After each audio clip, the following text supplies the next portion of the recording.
पिछले काफ़ी समय से पानी की समस्या वर्षों से चल रही है।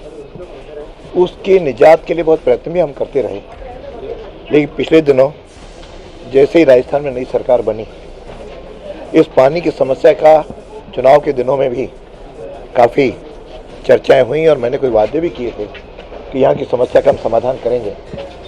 उसके लिए ध्यान में आया कि बीसलपुर का पानी तो हम ले ही रहे हैं, लेकिन साथ में जो स्थानीय सोर्सेज हैं उनके भी पानी का हम उपयोग करें।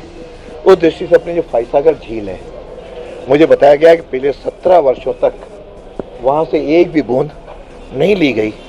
उसके पहले भी और उसके समय ऐसे कभी कभी पानी लिया जाता रहा, लेकिन उसका ध्यान आया कि फाइसागर में लगभग 26 फीट तक पानी भरा हुआ है, उसका उपयोग कैसे किया जाए। तो जब यहाँ पहले एक्सचेंज नए आए बाकलीवाल जी, इनको सुझाव दिया, इन्होंने उस पर काम करना शुरू किया।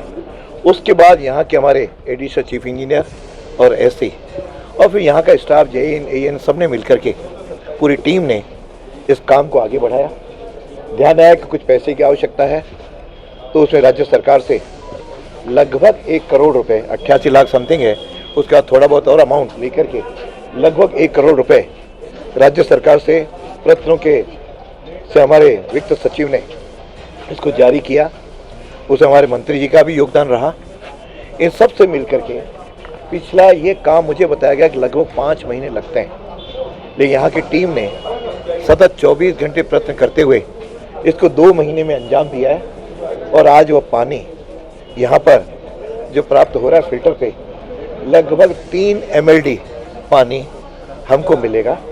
और 3 MLD पानी से ये जो एरिया है फिल्टर वाला, जिसमें रामनगर भी है, हरिभा उपाध्याय नगर भी है, और साथ में पूरे फाइसागर रोड की कॉलोनियाँ भी हैं, और आगे जाकर के मैं समझता हूँ क्षेत्र का एक लंबा चौड़ा लगभग 15,000 से अधिक 20,000 घर हैं जिनमें इस पानी को हम पहुँचा पाएंगे।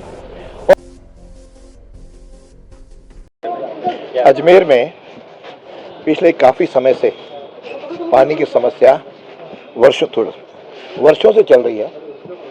उसके निजात के लिए बहुत प्रयत्न भी हम करते रहे, लेकिन पिछले दिनों जैसे ही राजस्थान में नई सरकार बनी, इस पानी की समस्या का चुनाव के दिनों में भी काफ़ी चर्चाएं हुई और मैंने कोई वादे भी किए थे कि यहाँ की समस्या का हम समाधान करेंगे।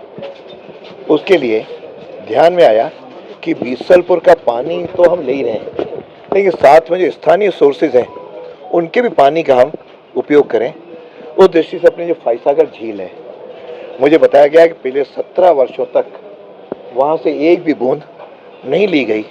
उसके पहले भी और उसके समय ऐसे कभी कभी पानी लिया जाता रहा, लेकिन उसका ध्यान आया कि फाइसागर में लगभग 26 फीट तक पानी भरा हुआ है, उसका उपयोग कैसे किया जाए। तो जब यहाँ पहले एक्सचेंज नए आए बाकलीवाल जी, इनको सुझाव दिया, इन्होंने उस पर काम करना शुरू किया। उसके बाद यहाँ के हमारे एडिशनल चीफ इंजीनियर और एससी और फिर यहाँ का स्टाफ जेईएन एएन सब ने मिलकर के पूरी टीम ने इस काम को आगे बढ़ाया। ध्यान आया कि कुछ पैसे की आवश्यकता है, तो उसमें राज्य सरकार से लगभग 1 करोड़ रुपए, 88 लाख समथिंग है, उसका थोड़ा बहुत और अमाउंट लेकर के लगभग 1 करोड़ रुपए राज्य सरकार से प्रयत्नों के से हमारे वित्त सचिव ने इसको जारी किया। उसमें हमारे मंत्री जी का भी योगदान रहा। इन सब से मिलकर के पिछला ये काम मुझे बताया गया कि लगभग 5 महीने लगते हैं, लेकिन यहाँ की टीम ने सतत 24 घंटे प्रयत्न करते हुए इसको 2 महीने में अंजाम दिया है। और आज वो पानी यहाँ पर जो प्राप्त हो रहा है फिल्टर पे, लगभग 3 MLD पानी हमको मिलेगा।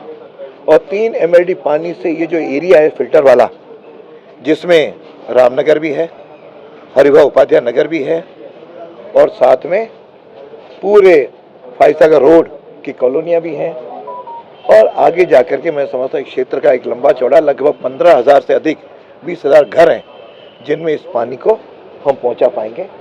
और ये केवल यहाँ के लिए लाभप्रद नहीं होगा, यहाँ के 15,000 घरों को तो मिलेगा, लेकिन यहाँ जो पहले बीसलपुर का पानी आ रहा था, उस पानी में से जो कुछ भी बचेगा वो बाकी कॉलोनी, बाकी एरियाज़ को भी ये लोग दे पाएंगे।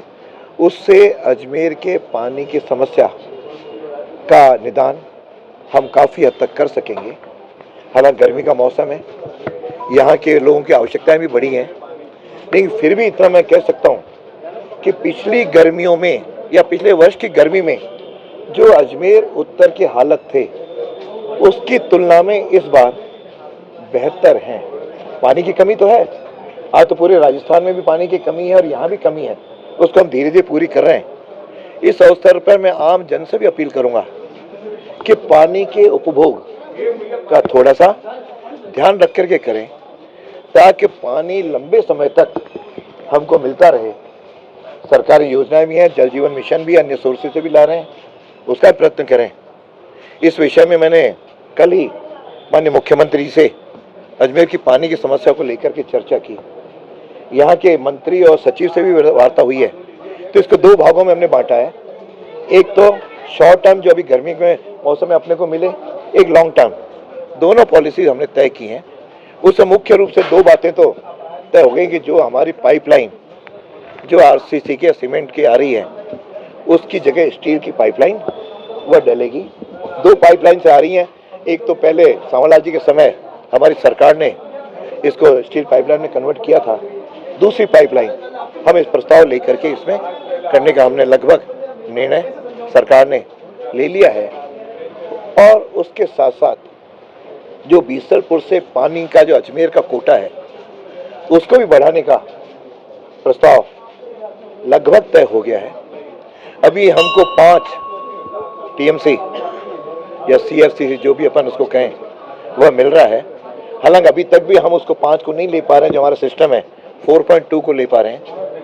इसमें 2.2 सीएफटी का और बीसलपुर से पानी अजमेर को अधिक मिले, इस तरह का लगभग सचिव स्तर पर और बाकी आगे स्तर प्रस्ताव तैयार हुआ है। मुझे लगता है उसको भी हम पूरा बजट के बाद ले पाएंगे। इस ढंग से अजमेर की पानी की समस्या के लिए जो मेरे वादे थे उसको पूरा करने के लिए ईमानदारी के साथ प्रयत्न कर रहे हैं। लोगों से भी अपील करूंगा, थोड़ा धैर्य से हम पानी का सदुपयोग भी करें और सहयोग भी करें, उससे हर घर को जो पानी जितना आवश्यक है उसको भी दे पाएंगे।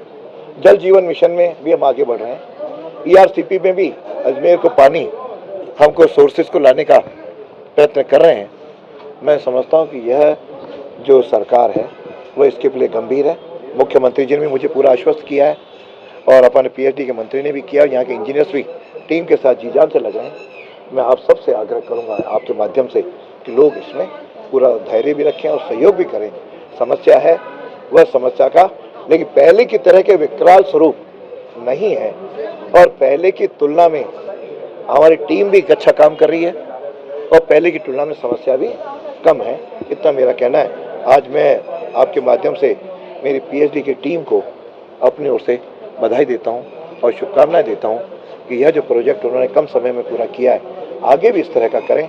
और आगे की मेरी फाइसागर के बारे में प्लान है कि जहां एक और खुला है वहां भी एक दीवार से बना करके पूरा उस स्पॉट को भी डेवलप किया जाए और फाइसागर का पानी वहां से कोई चोरी न हो सके, पूरा पानी जनता के लिए उपलब्ध रहे, इसका भी हमने एक प्लान सोचा है। मुझे लगता है बहुत जल्दी आपको अगले कुछ महीनों में इसकी क्रियान्वित मिलेगी।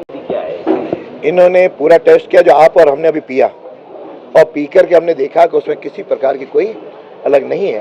और पहले किसी की कोई पाइपलाइन कोई पहले से कोई जुड़ी हुई है और उसमें कोई सीधा गया होगा, उसे भी चेक हम करवाएंगे।